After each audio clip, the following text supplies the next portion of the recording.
Welcome to Breaking the Line, the ECNL Podcast, a bi-weekly look at all things related to the growing elite clubs nationally, the ECNL. For more information on the ECNL, visit us at www.theecnl.com.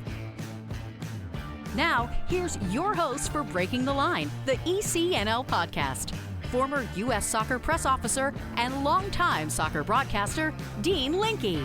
Without question, the biggest ever ECNL coaching symposium took place a couple of weeks ago out in Las Vegas, where once again, the speakers and presenters were off the chart. We'll be bringing you the speakers here on Breaking the Line, the ECNL podcast, over the next several months. And we start by bringing you two of them from just a couple of weeks ago as we double down on Drew's, beginning with Super Bowl MVP quarterback Drew Brees. At the core, what is leadership? It's the ability to motivate and inspire. One of the greatest comments that I've ever heard made was by Dan Cathy. He's the chairman for Chick-fil-A. Said that Chick-fil-A is really a leadership development company that's moonlighting as a chicken QSR. And so I'd say to ECNL, they are a leadership development company that's moonlighting as an elite soccer organization. So if you look at it like that and you approach each and every day like, man, I have the ability to impact not just the people that I work with, but the kids that I coach, that's a great thing. And ECNL Chief Medical Advisor Dr. Drew Watson conducting an extensive research program to make sure everybody in the ECNL is protected. The reason I work with the ECNL is because they share the value of those sort of big aspirational goals,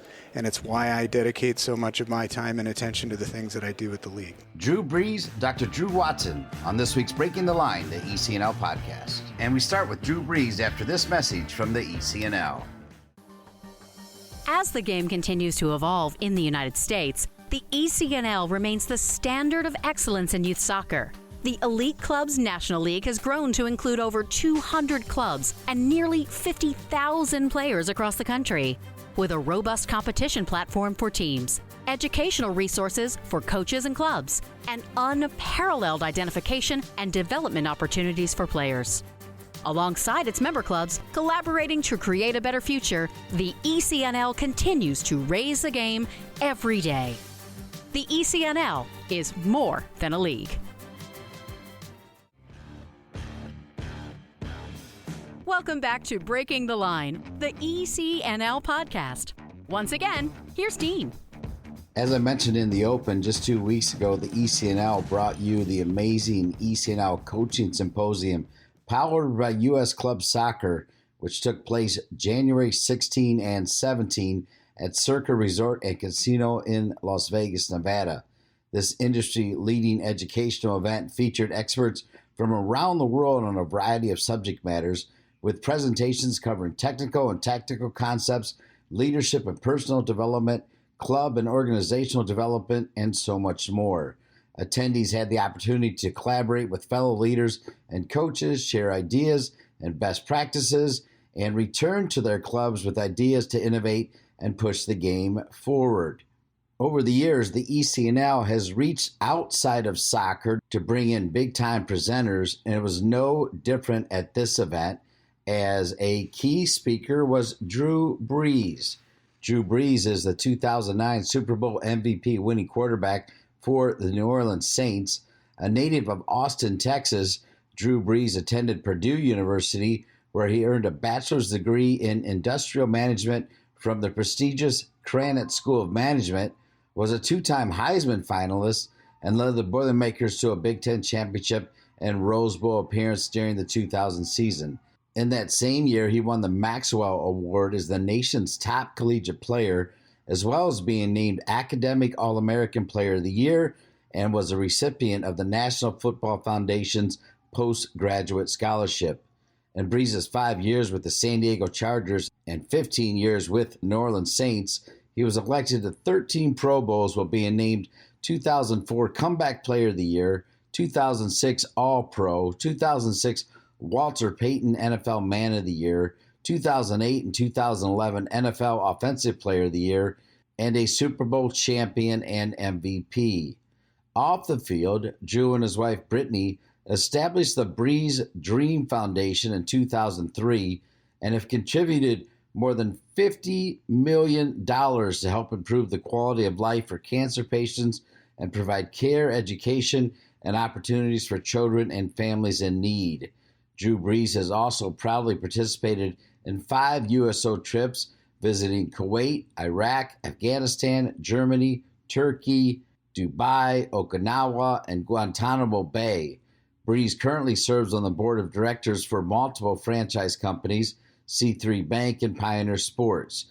He has been a strong advocate for advancing the opportunities for youth through sports, including co-founding a youth flag football league called Football in America that hosts leagues, tournaments, and clinics nationwide. Drew Brees, thanks for being part of the ECNL Coaching Symposium and AGM, and welcome to Breaking the Line, the ECNL Podcast. Great to have you with us. Yeah, no problem. Thanks for having me.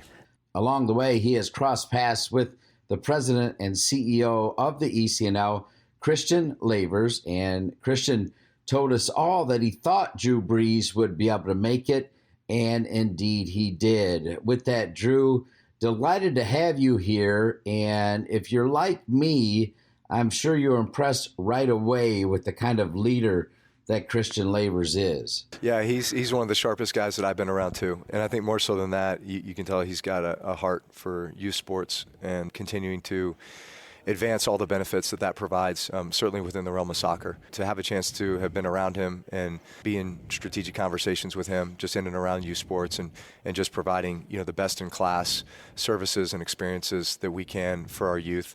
Obviously, he's focused on soccer. I'm focused a lot on youth flag football, but really just kind of multi-sport and the opportunity that youth sports provides to develop our future leaders. I mean, honestly, I think that's something that we constantly have to think of, is how youth sports develops our next generation. Yeah, he was crystal clear right away that your connection was with youth sports, and I almost feel like Drew, he said it was bigger than flag football. I know you have a bunch of kids. I felt like he said there were some other sports you got your eye on as well. It might have been volleyball. I can't remember, but are there some other sports as well? My kids are playing football, basketball, baseball. They've played soccer. They've played golf. I get them out playing pickleball. I mean, just honestly, I try to keep them as active as possible, and playing sports, playing with teams. Those are, I think, for all of us, some of our greatest memories, as a kid, and I think some of the most impactful moments as well. So the more that I can keep them in competitive situations and just learning skill sets and being part of teams is great.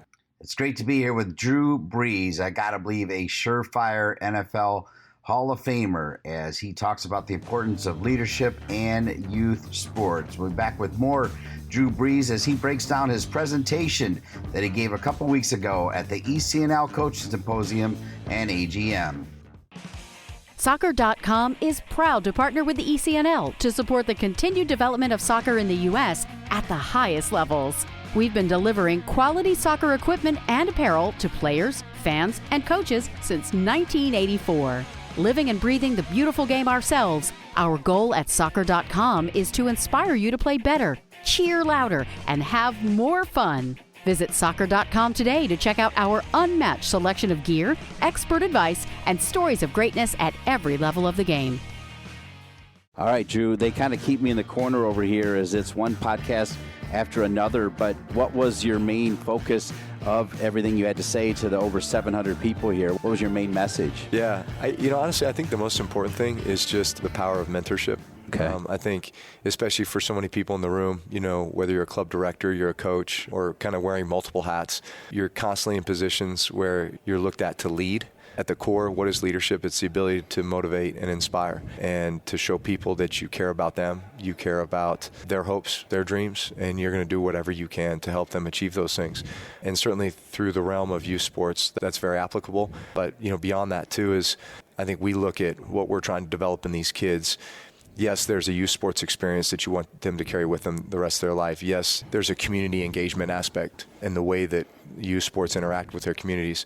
You're developing future leaders. If you look at it like that, one of the greatest comments that I've ever heard made was by a gentleman named Dan Cathy. He's the chairman for Chick-fil-A. And Dan Cathy said that Chick-fil-A is really a leadership development company that's moonlighting as a chicken QSR, and so I'd say to ECNL, they are a leadership development company that's moonlighting as an elite soccer organization, Yeah. So if you look at it like that and you approach each and every day like, man, I have the ability to impact not just the people that I work with, but the kids that I coach, that's it's a great thing. Since you were talking about the importance of mentorship, Drew, I'm going to put you on the spot. Who are some key mentors that turn you into such an elite level athlete and now even post-football an elite level leader? Yeah, I've had quite a few. Played 4 years of college football, 20 years of NFL football. I had 3 coaches during that time. Wow. Joe Tiller was very influential for me in college at Purdue University for 4 years. Marty Schottenheimer, tough, old school, hard-nosed football coach with the San Diego Chargers, and then Sean Payton for 15 years with New Orleans Saints. And yeah, they were my head coach, but man, they were a mentor as well. Todd Durkin was a guy who trained me for 18 years, pretty much throughout my entire career in San Diego, California. He trained me for the physical, needs and demands of the sport, but so much of it was also, I think, mental and spiritual. Tom House was another name. Coming from the world of baseball, I was kind of his first football guy. He was more, I think, influential for me than just about anybody as well. And so those are some guys that, along the way, probably at least twice a week I'm talking to any number of them just to garner advice, wisdom, maybe even to bring me back down to earth at times, when times are good. So you need those people in your life. And one of the things that we always remember about you, Drew Brees, is win or lose, you had your kids on the field, and you already talked about the fact that one of the big reasons why you're in youth sports is because your kids. Can you talk about where are your kids right now? How old are they? What are they up to? What are they doing? They're doing a little bit of everything. I've always believed, that there's a season for everything, right? In the fall, they are diehard football, right? And it's not just the football that they're playing, but it's fantasy football, with their buddies, right? They've got college teams that they follow. They've got NFL teams that they follow.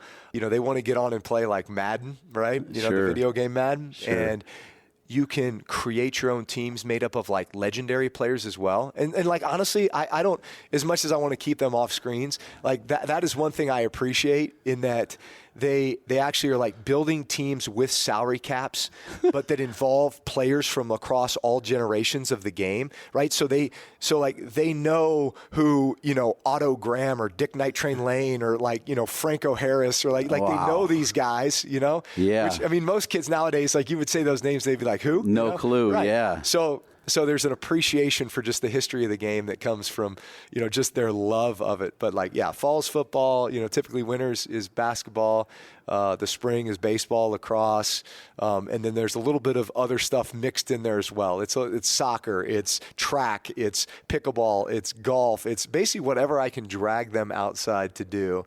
We just kind of, we'll get on these kicks where it's just, something for a few weeks. That's a great answer, and one that I'm not surprised based on seeing you on the field. Drew, I don't know if you're going to be able to remember exactly, but usually the superstars of the NFL, particularly with all the success of the U.S. women, particularly in 2015 and 19, which was, right in the middle of your heyday, somewhere, somehow you cross paths with an elite-level soccer player. Did that ever happen? Did you ever have the chance to run into a Mia Hamm or anybody like that and some of the things you're doing? What do you remember about that? I do. We're in San Diego right now. So I remember last year actually going down and meeting Alex Morgan for the first time. She was training down at the Del Mar Fields that are right below us. And she plays for the Wave, the NWSL team, the Wave. And so been out there to watch her and her team play quite a bit. She's obviously, a huge inspiration to so many young people out there and has accomplished so much. I mean, those, honestly, probably watching, those – the women's national teams from the late 90s all the way till now.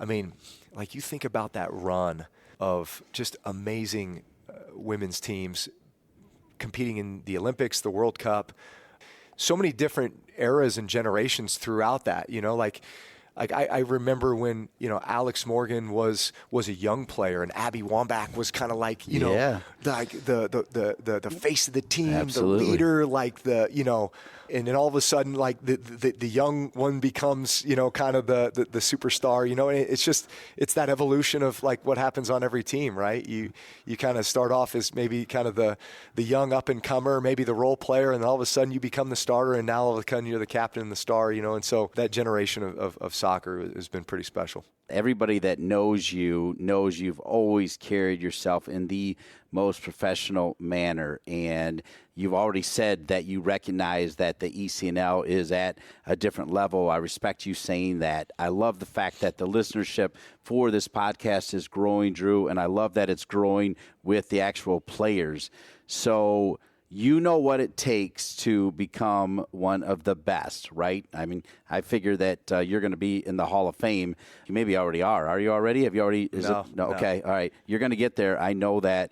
So it's kind of general, but what is your message to the youngsters out there that need to know what it takes to make it to the highest level? That's my final question for you, and I'd love to hear it from you. Yeah. I'd say this. Don't be afraid of challenges. Don't be afraid of adversity. Don't get frustrated when you don't get what you want right away. You know, we live in a world where it's trying to feed you that, hey, you know, if it gets hard, you can always go somewhere else and do something else, right? Like I would say that if you look at anybody who's reached any level of success, there were moments where they were knocked down and they experienced failure. And they might have even experienced like significant injury or setbacks or moments where it would have been easy to hit the reset button and bail and go do something else or escape the struggle. But the struggle is necessary, right? Like, I repeat, the struggle is necessary in order for you to get to where you want to get. So in this world where we kind of want everything to be really comfortable and like, are you okay? Like, it's okay to face challenges and to not get what you want right away.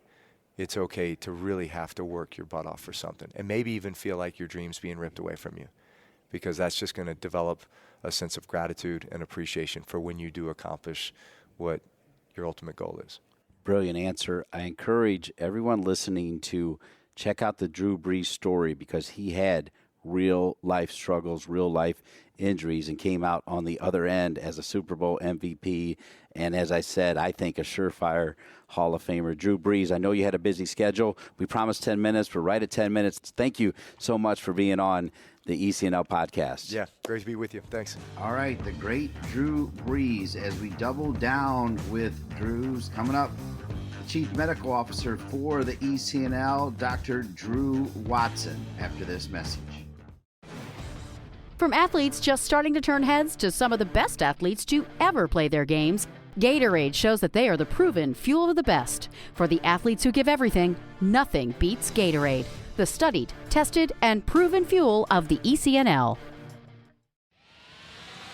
Nike is a proud sponsor of ECNL Girls. Nothing can stop what we can do together to bring positive change to our communities. You can't stop sport, because hashtag you can't stop our voices. Follow Nike on Instagram, Facebook, and Twitter.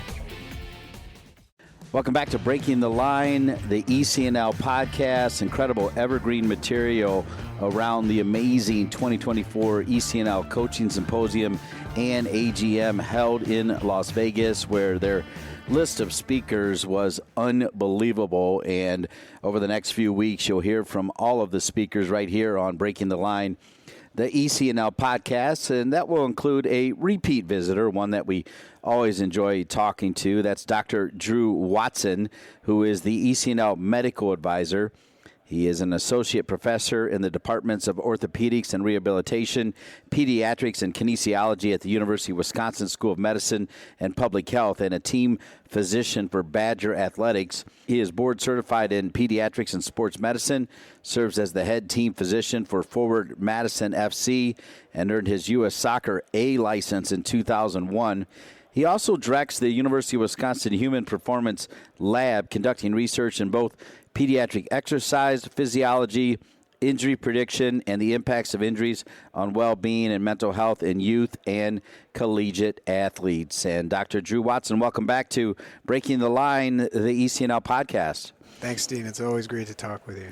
Okay, well, you actually spoke before Drew Brees sat down with Christian Lavers, your good friend, my good friend, and did the interview. What was the name of your topic, Drew? What did you cover?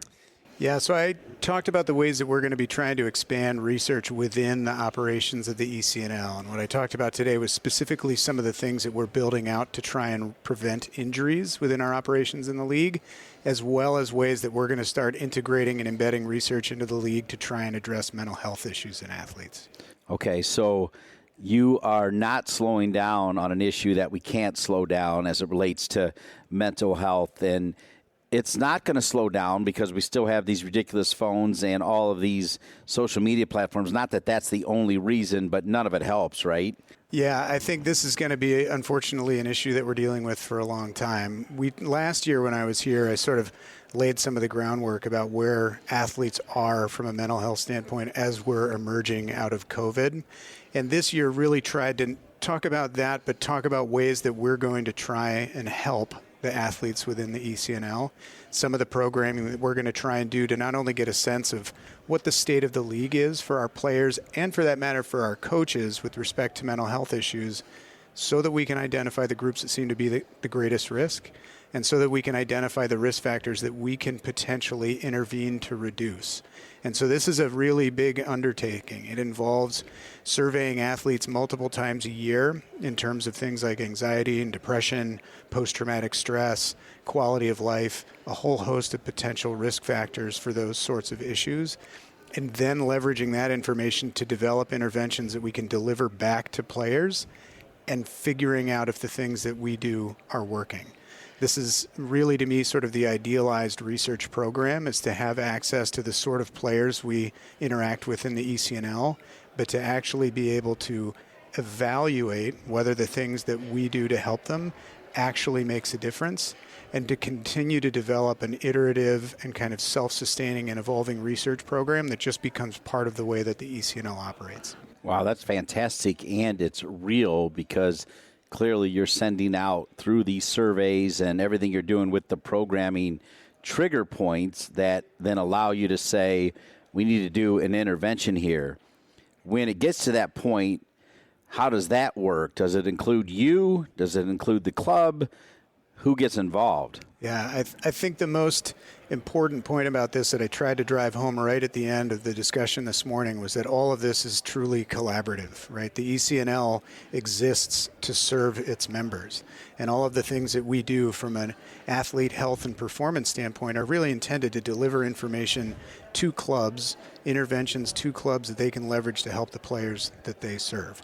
So exactly what that intervention looks like will depend on the data that we collect and what we see from the athletes within our organization, but it will surely be collaborative with clubs, and it will surely be rolled out in a way that allows us to help the coaches and staff that interact with players and families all the time deliver something that will potentially help the mental health of their athletes, not just for mental health as its own outcome. One of the things we talked about at length in the conversation this morning was that mental health is important, but it pervades all these different elements of being an athlete. It has impacts on illness risk, injury risk, performance. It has impacts on things like burnout and attrition from sport. So we're really trying to develop a collaborative framework where we work with clubs in order to help the players, and for that matter, the staff within those clubs, address these issues early and potentially have a way to reach them that otherwise they may not have. We're here with Dr. Drew Watson. I probably call about 200 soccer games a year at every level, from high school to ECNL to college to pro to even international. And every game I will definitely call out a massive save from a big-time goalkeeper. To me, a bigger save would be if you got the trigger points for the intervention and you save someone. Would you agree with that? What would it mean, even if it's just one person, that through this new programming that you, quote, save someone? Yeah, I mean, surely if you're able to develop an intervention that helps one person avoid dying of suicide, then all that you've done has been worth it. Now, this is a massive project, right? I mean, the sort of undertaking that it takes to collect enough data to really feel confident about the risk factors that are influencing your athletes, developing an intervention that you expect will impact those risk factors, delivering it, and then seeing your impact.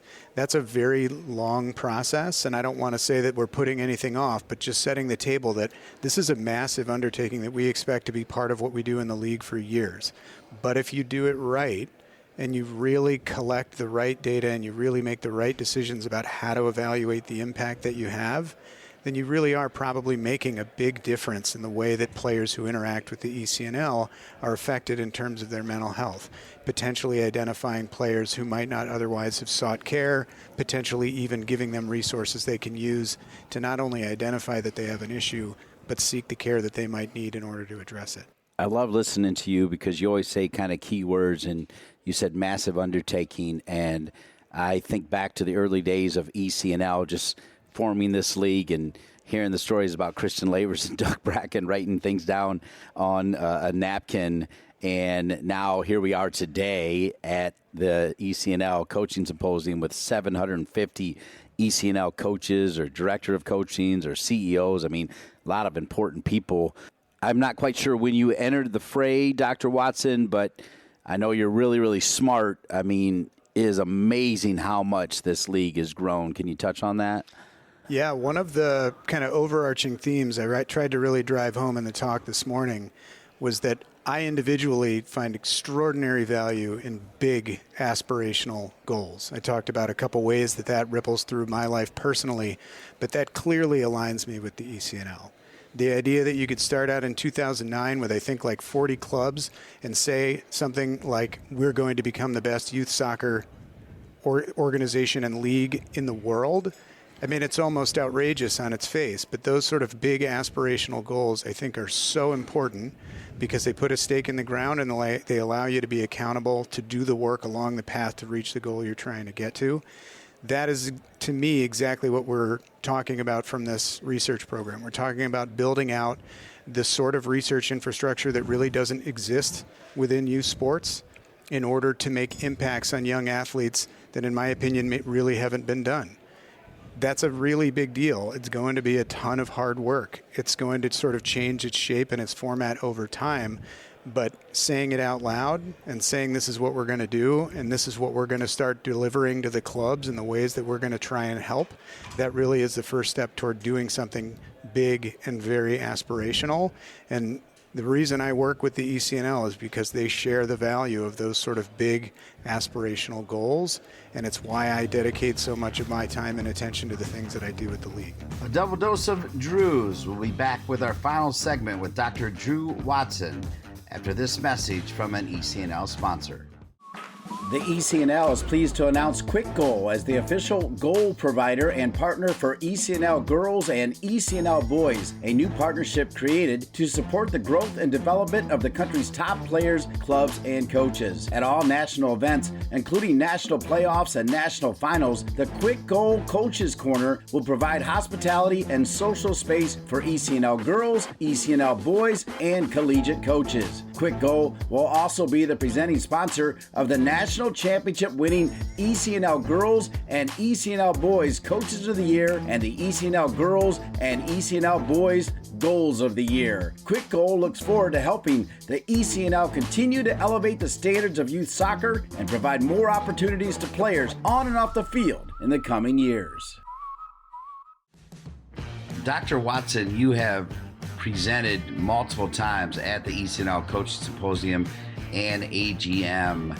In your own words, what happens after you get done presenting and you stick around for the couple days that always make this event so great?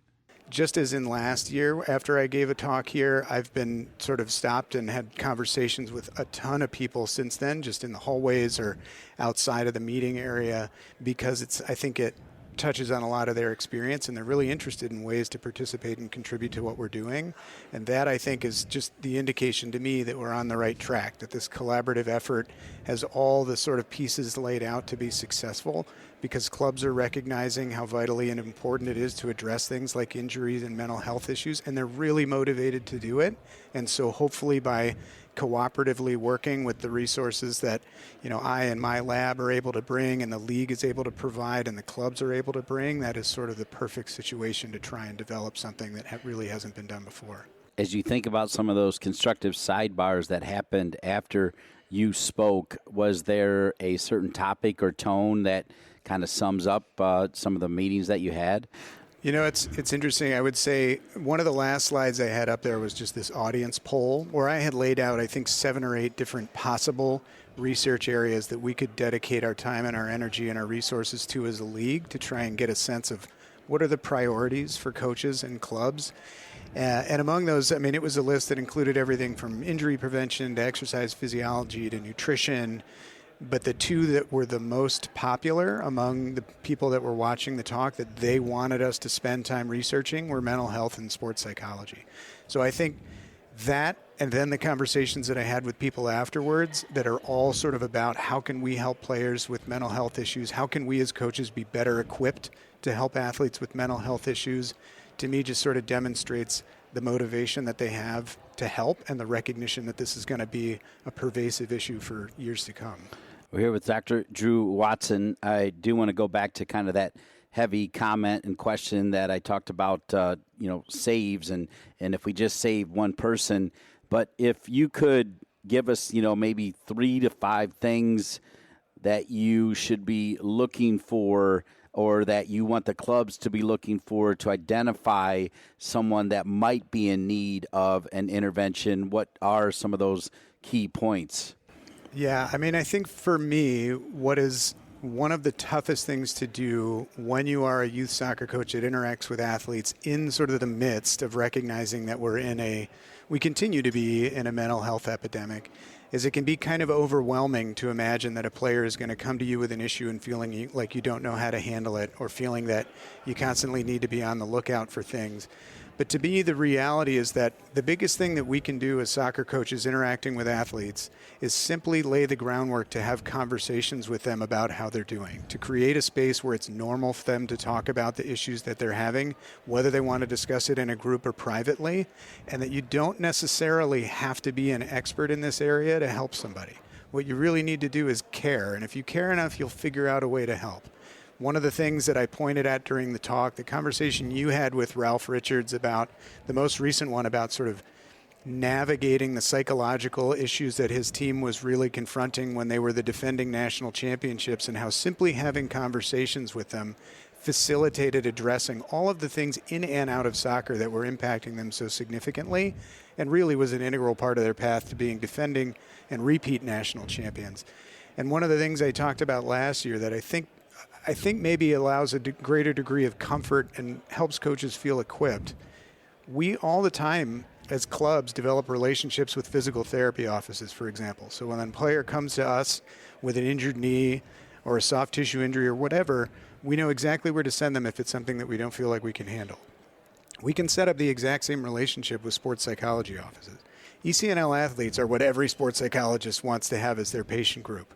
And if clubs set up relationships with those sorts of organizations, then when you've created an environment where players feel comfortable coming to you and saying, I'm really having trouble with this, not only can you engage their family, but you can also potentially deliver them very quickly to somebody that can help them. So you don't have to be an expert. You just have to be in a position that you can direct them to the right place. And that sort of embedded structure in club operations, working with psychologists within the community, I think is a really simple way for clubs to not feel like they have to solve every mental health problem. They just have to make themselves a place where players would feel comfortable talking about what's going on with them and then helping them get into the hands of someone who can take care of them. I do have time all day for you and for Ralph. I mean, I feel like he's a bright light and another bright light for the ECNL, don't you? Yeah, Ralph's terrific. I've gotten to know him a little bit better over the last few months in our interactions through the league and then in person here over the last couple of days. And he's clearly doing an amazing job. But more than that, he just seems to be a genuinely decent person and exactly the kind of individual you want to have working in an organization with you. Christian has talked a lot about you, wanting to be a soccer coach first before you wanted to be a doctor, then you figured that out, but all of that kind of makes you fascinating in so many ways. And what is it about being the ECNL medical advisor that I feel like you have as much pride in that role as these big-time roles you have with Wisconsin and the Badgers and Forward Madison and everything else? Yeah, I touched on this a little bit this morning. I mean, my role with the ECNL is kind of the culmination of a lot of different things that I put a lot of value in. I mean, As I mentioned up there, I'm a pediatrician because I figured out pretty early in medicine that if you really want to help people, you get to them as early as you can in their lives. I'm a sports medicine doc because I think sports are just an incredibly powerful way to help the mental and physical health of children. I'm a scientist for about half of my job because I think if you really want to drive forward an area that you care about, you work to generate evidence that really informs the things that you do. But I've been a soccer player since I was like 3, and I coached soccer on and off for the last 26 years, including in the ECNL, and all those things really come together perfectly in what I do with the ECNL. And then you couple that with the fact that the ECNL wants to be sort of best practices in youth sports, not following or adopting youth best practices, but really becoming best practices. And the role of a big, broad in scope research program within that organization to collect data from its members to deliver meaningful interventions back to its members is sort of the way that all of the things that I care about come together so perfectly, and why I spend so much time and so much attention around what I do with the ECNL. Great answer, and I always enjoy having you on. You're welcome anytime. Thanks for all you do. You're a genuine person and obviously super talented. Great to have you on, Dr. Drew. Well, Dean, let me reflect a little bit of this back at you. I mean, I'm sort of a numbers guy, and I put up a lot of data and stuff like that. But I think what really moves the needle on a lot of the things we do are telling stories. And you do such a great job of engaging the people that come and meet with you to tell their story.